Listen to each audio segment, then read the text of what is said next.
The submersible disappeared beneath the water at exactly 6:42 that morning, and during the first 11 seconds of its descent, the monitor showed something that looked more like crystal than water. Crystal, the aluminum frame of the vehicle, reflected clearly beneath it, ropes drifting like dark ribbons, while shafts of sunlight cut straight through in endless golden columns that seemed to reach without end. Lake Tahoe has long been known for its extraordinary clarity. On a still day, you can peer over the edge of a boat and watch a coin you dropped glimmer and spin for what feels like an eternity before it finally fades from view. And as the submersible continued its slow descent that morning, the people gathered around the control screen on deck fell completely silent, because every one of them knew exactly where it was going. Deeper and deeper. Past the limit where any diver could safely survive, toward a lakebed that, according to more than a century of stories, either didn't exist at all or was filled with the dead. That's what makes this lake so unusual. It carries two legends that seem heavier than the water itself. The first insists that Tahoe has no bottom, claiming that somewhere near the middle, the rocky floor simply drops away into an enormous shaft connected to other lakes, other rivers, perhaps even the ocean itself, swallowing anything that enters it forever. The second legend is even more unsettling. For decades, whispers have claimed that Tahoe's freezing black depths create the perfect resting place for the dead, where bodies sink into the icy water and never decompose, where mafia victims from the casino years still remain in their suits, hair perfectly combed, faces calm, standing upright in the darkness like rows of wax figures waiting to be found.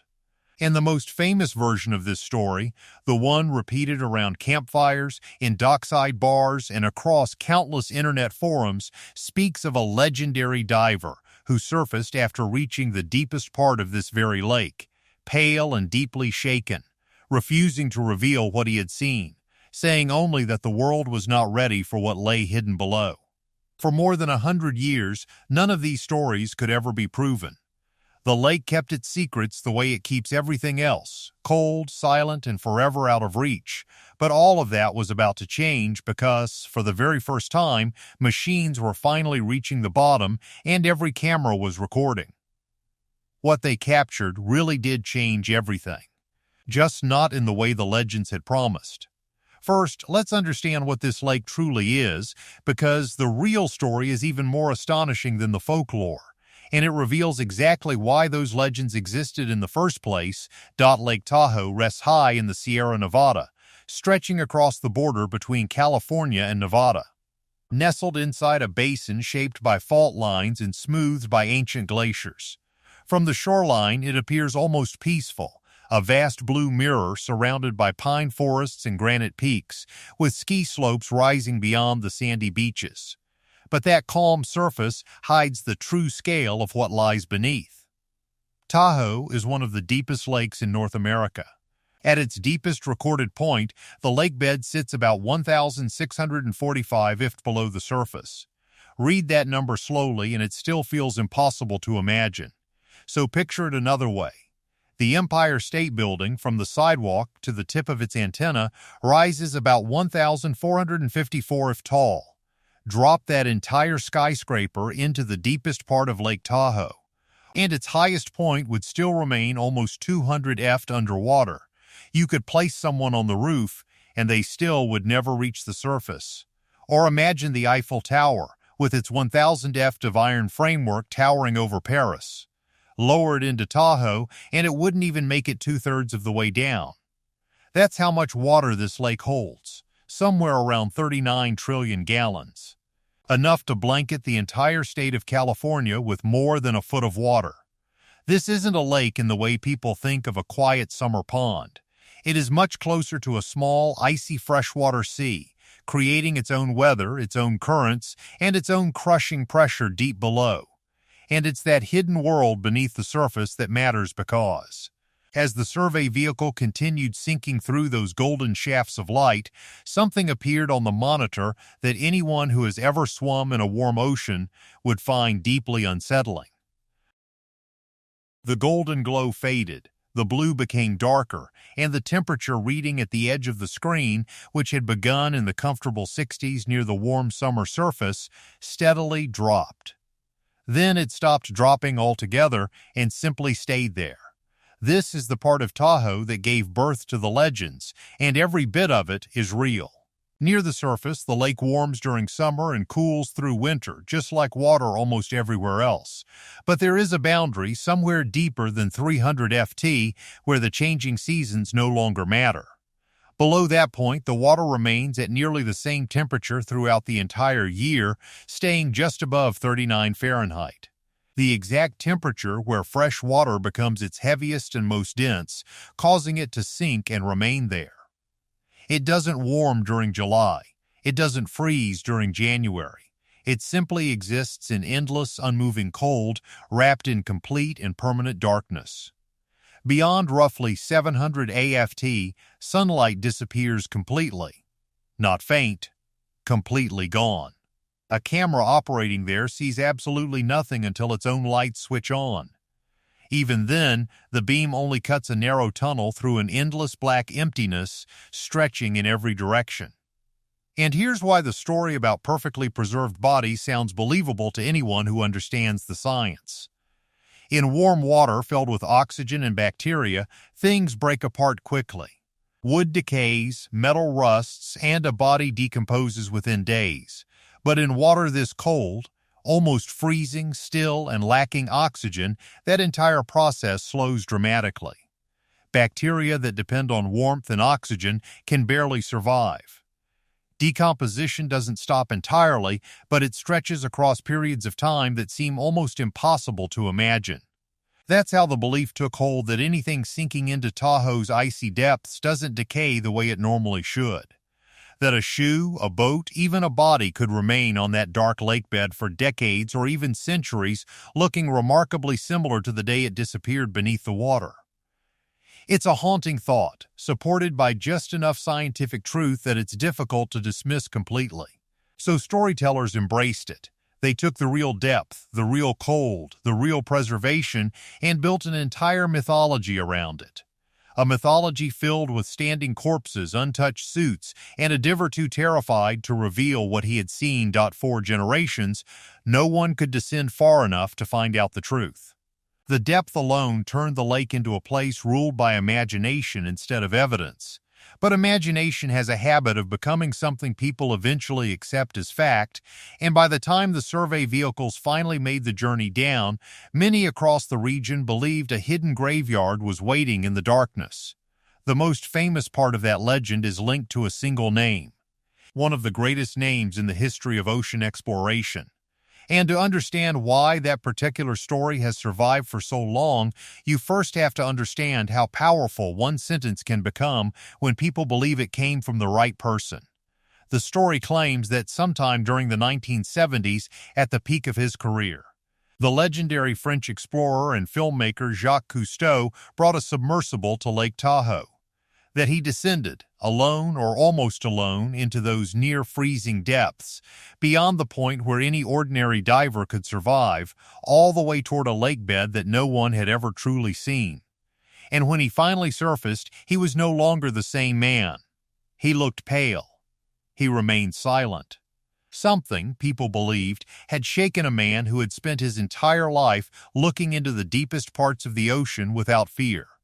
And when someone eventually asked him what he had discovered below, he supposedly gave the reply that has echoed around campfires and across internet forums for more than 50 years.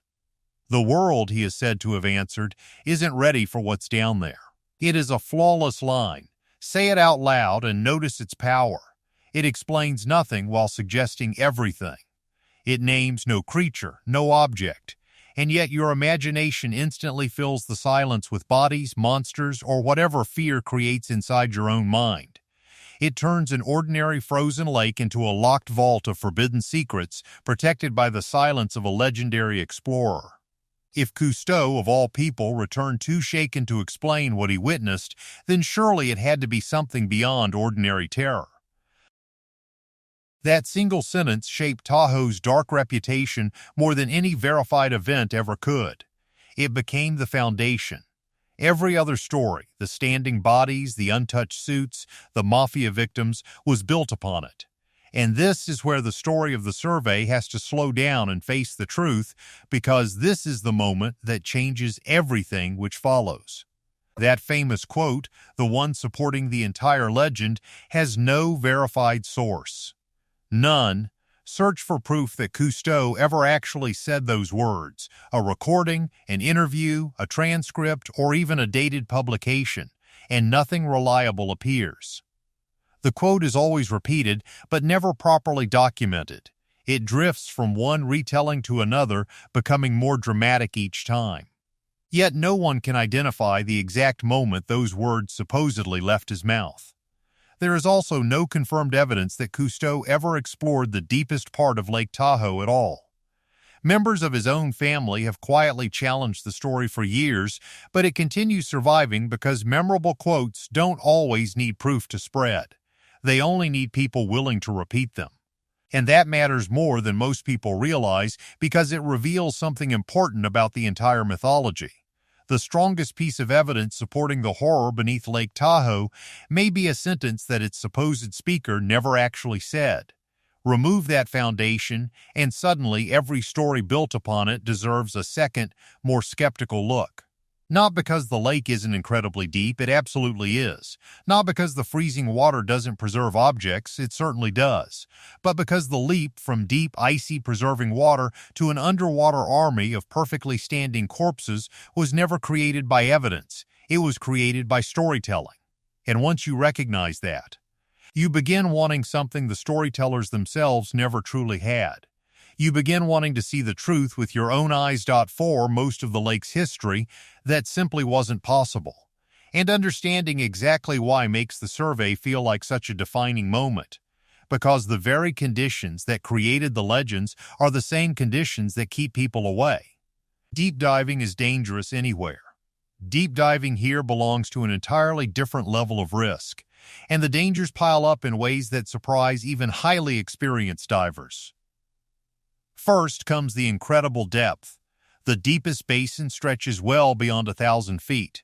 Recreational scuba diving becomes life-threatening long before reaching anywhere close to that. Most divers should never go deeper than 130 feet, where nitrogen begins affecting the brain like a slow-acting anesthetic. Go farther, and the pressure becomes overwhelming. The gases inside your bloodstream grow increasingly dangerous. Every extra foot downward demands more time, greater precision, and perfect control just to make it back alive. Then comes the cold. The near-freezing water beneath the boundary layer doesn't simply make you cold. It pulls heat from the human body with relentless efficiency. Even inside a sealed dry suit, every passing minute in that darkness becomes part of a countdown. And then, layered above both of those dangers, comes something most people never even consider: altitude. Lake Tahoe sits more than 6,000 feet above sea level. The air is thinner there, and the rules of pressure and gas, the same principles every dive table depends upon, change because of it.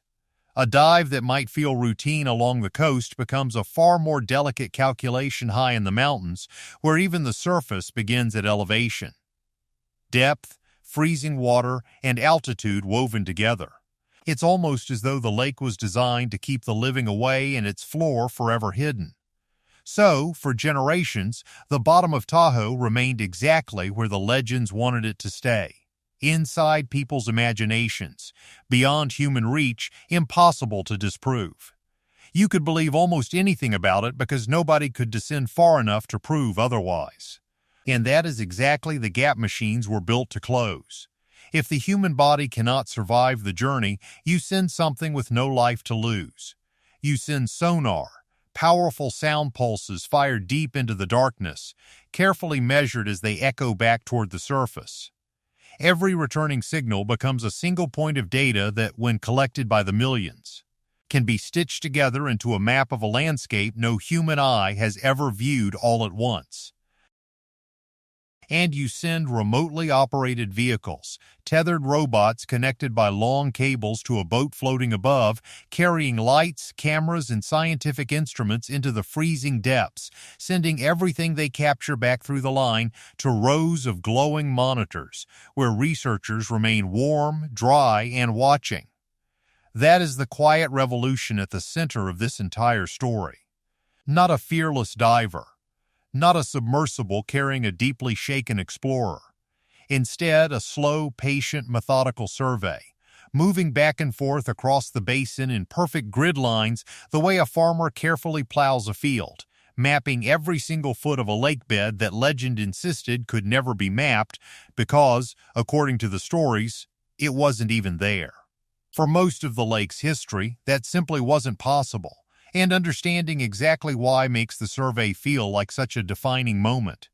Because the very conditions that created the legends are the same conditions that keep people away. Deep diving is dangerous anywhere. Deep diving here belongs to an entirely different level of risk. And the dangers pile up in ways that surprise even highly experienced divers. First comes the incredible depth. The deepest basin stretches well beyond 1,000 feet.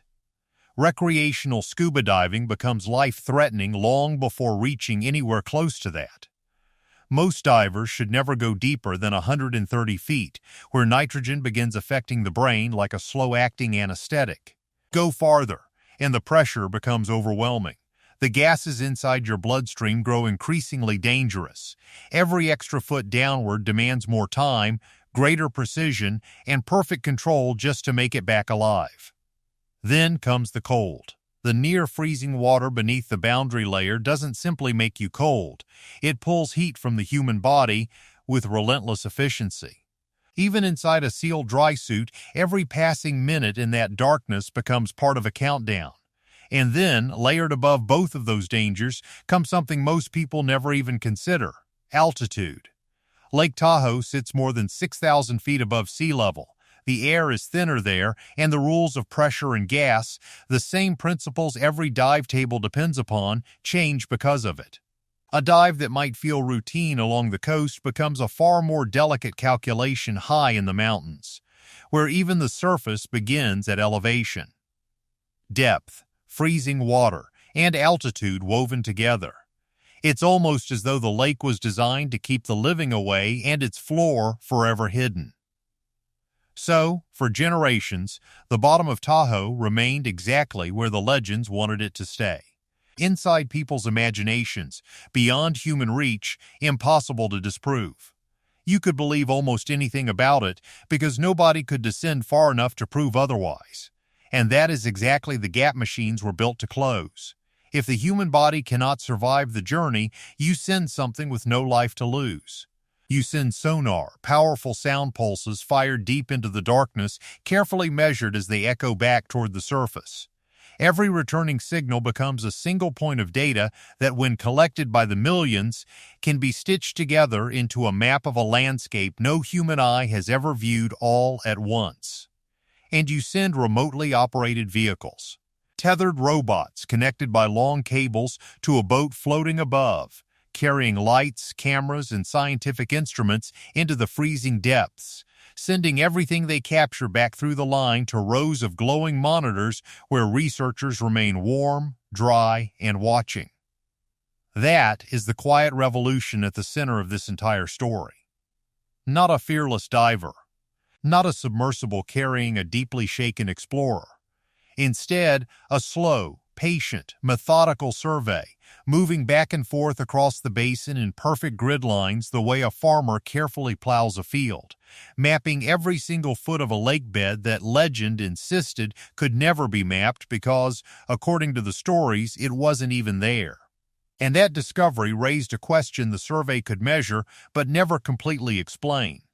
A question that lingers over the entire basin once you realize those trees are there. A tree cannot grow beneath the water. For those trees to have existed at all, Lake Tahoe's surface must once have been hundreds of feet lower than it is today. Low enough for that stretch of land to be an open forest, breathing fresh air beneath the mountain sky. which means that at some point the lake rose, and it rose dramatically by enough to submerge what today would be the height of a modern skyline. The unsettling part isn't that the water level increased. Lakes naturally rise. The unsettling part is how quietly it seems to have happened. A violent flood, a towering wall of water, or a sudden catastrophic surge breaks trees, tears them from the ground, knocks them flat, and sweeps them away in tangled piles. It does not leave an entire forest standing perfectly upright. Whatever caused Tahoe to rise above those trees happened slowly enough, or in a way unusual enough that the forest simply died where it stood and remained exactly there. A drowned woodland frozen in place beneath the darkness. The survey could prove that it happened. What it couldn't do was explain, with complete certainty, exactly how it happened. So the monitors continued showing those pale trunks, those skeletal branches reaching upward, the untouched sand lying quietly between them, and then the survey did exactly what surveys are meant to do. It continued onward. The thrusters hummed softly, the depth display resumed climbing, and the submerged forest slowly disappeared from view, returning once again to the darkness where it had remained for nearly 6,000 years. 405th. 505th. The water had now become complete night, and the only world left to experience was the one created by the machine itself. The bright white beam of the lights, the soft green glow of the sonar display, the constantly changing numbers, and the quiet, steady rhythm of the tether unspooling into the depths. Inside that control room, warm, dry, and brightly lit, it became surprisingly easy to forget for minutes at a time that everything appearing on those screens existed in a place capable of killing an unprotected person before they could even finish reading this sentence. The ordinary comfort of the monitors stood in sharp contrast to the extraordinary danger of what they revealed. Somewhere beyond 600ft, the sonar operators leaned closer to their screens. They had been following clean, orderly grid lines, watching the lakebed slowly appear, section by section, becoming the first truly detailed map ever created of this basin, when something in the returning signals suddenly changed. The soft, smooth signature of sediment gave way to scattered, hard echoes. Small, distinct shapes grouped together where the data suggested there should have been nothing except fine silt. On a sonar display, a cluster of hard returns doesn't immediately tell a story. It could be rocks, it could be the remains of an old landslide, it could be any one of hundreds of completely ordinary objects a lake collects over thousands of years. But inside a lake surrounded by stories of hidden bodies, it could also seem like something far more disturbing. And during the long moments it took to carefully guide the vehicle toward the mysterious cluster, nobody inside that room wanted to say aloud what those shapes, resting together 600ft beneath a lake famous for concealing its dead, might actually become. So they quietly held their breath, they aimed the lights toward the cluster, and they watched as the black water slowly surrendered its secrets, one pale gray shape at a time. What the lights finally revealed, once the RUV hovered steadily above the objects and settled itself against the gentle current, was not a body. It wasn't 9 bodies arranged in a perfect circle.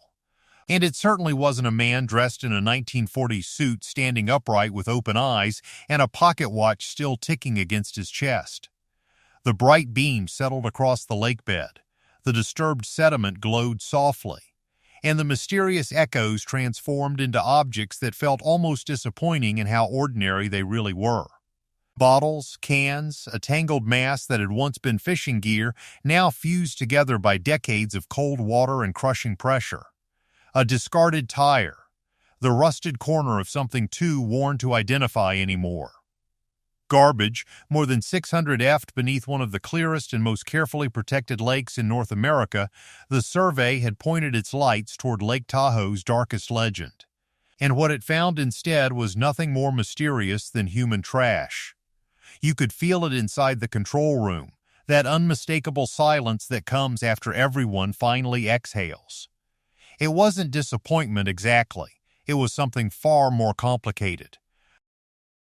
Because the machine had just done the one thing the legends could never survive, it had looked directly and completely at the place where the stories claimed the dead were waiting. And all it found were the things the living had carelessly left behind. That was the quiet turning point of the entire mission, and like most real discoveries, it happened without drama. There was no leaked recording, no panicked call to the authorities, no restricted area, no cluster of human figures that divers would whisper about for decades. There was only a detailed sonar map, built patiently one line at a time, and hours of footage captured by the ROV. Together, they revealed something a century of folklore never wanted people to accept. Tahoe is not bottomless. It has a measurable floor, sitting roughly 1,645 FD below the surface. And today, that lakebed has been mapped in greater detail than many people know their own neighborhoods. And that lakebed does not contain a forest of perfectly preserved bodies standing silently in the cold. The refrigerator effect is absolutely real. The water that deep truly is freezing, dark, and incredibly slow to break things down. But the underwater cathedral of the dead created by legend simply doesn't exist. The cameras searched everywhere the stories claimed bodies should have been, and what they found instead was the lakebed itself.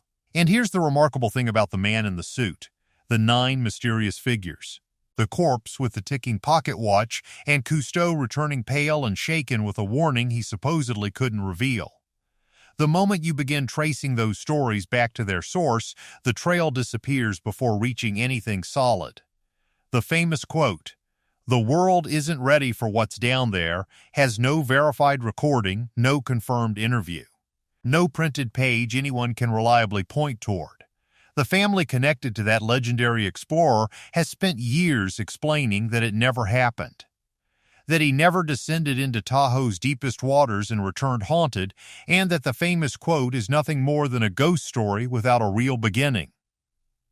In the end, the legend becomes exactly like the preserved bodies it describes. Everyone claims someone saw it, yet nobody can actually produce the evidence, but the survey did uncover something. And somehow, that truth lands even harder than any monster ever could, because it's real, and because it belongs to all of us. Across the mapped floor of Lake Tahoe, from the shallow shoreline to the deep blue water and into the freezing darkness below, the cameras documented litter. Not just the occasional bottle, not a single forgotten object, but an astonishing spread of human waste, glass, aluminum, plastic, discarded equipment, and countless pieces of junk resting across the lakebed. Decades of it lying silently beneath the surface of a lake people travel hundreds of miles to admire for its untouched beauty. The same freezing water and motionless depths that legends claimed would preserve human bodies had instead preserved something entirely different. Our garbage. Holding it intact, visible, and waiting on the floor of one of North America's most breathtaking lakes. That was the truth the machines carried back through the tether. Tahoe is not a vault filled with the dead. It's a vault filled with everything people couldn't be bothered to take home, and somehow that's even more unsettling than any ghost story. A monster is something you can fear from a comfortable distance. A lake filled with preserved corpses is simply another legend asking for nothing more than a passing shiver. But a lakebed covered with bottles and cans becomes a mirror, refusing to let anyone look away. Because every single piece resting below came from hands just like ours, standing on a boat or along the shoreline during an ordinary summer afternoon.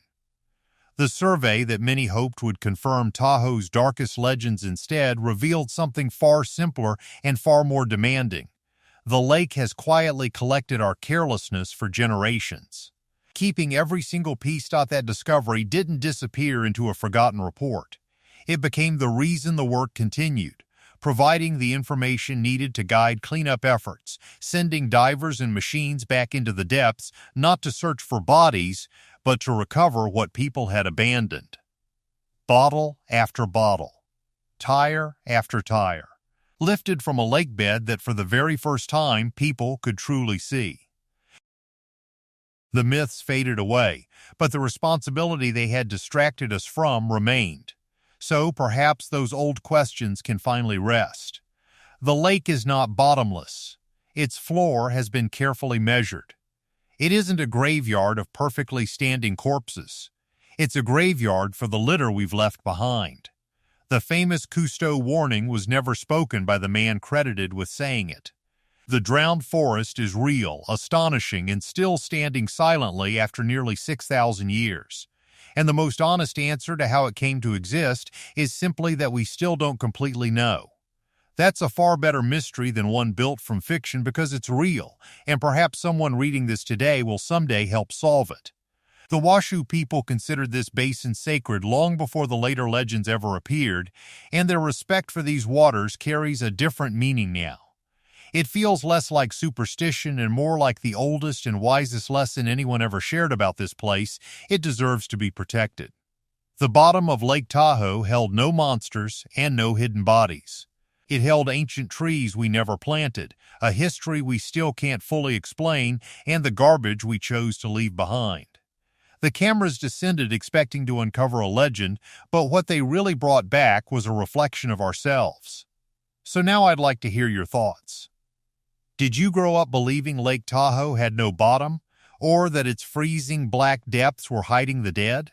And now that the lakebed has been mapped, and the truth turns out to be litter instead of legend, what do you honestly think should be done about the garbage that this beautiful lake has been quietly collecting for generations? Share your thoughts in the comments, and if you'd like to keep exploring the places no diver can safely reach, subscribe, because there's always another deeper mystery waiting to be discovered.